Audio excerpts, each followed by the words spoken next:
Wala pa tayong plaka guys, medyo kinakabahan ako ngayon kasi first time ko siyang ilalabas sa city road namin dito sa Las Piñas. Itong Honda Click 125. Meron lang tayong pupuntahang kaibigan na ito yung mentor din natin sa fitness. Ito na nga guys, palabas na ako sa highway at sana wala tayong masalubong na enforcer.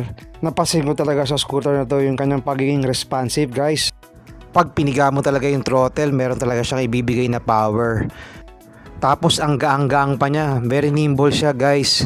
At madali siyang isingit, hindi kayo mahihirapan.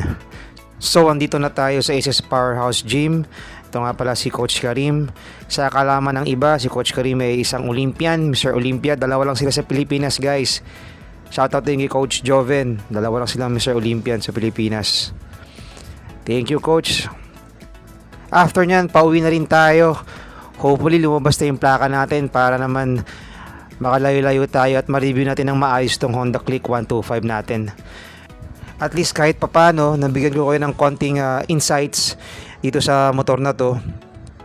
And next time, sana lumabas na yung plaka natin para naman makabiyahe tayo ng kahit Tagaytay lang. Gusto ko rin kasi malaman yung kanyang comfortability in terms of long ride para malaman naman natin kung komportable siya, lalo na pag may back ride tayo, lalo na pag kasama natin si Commander.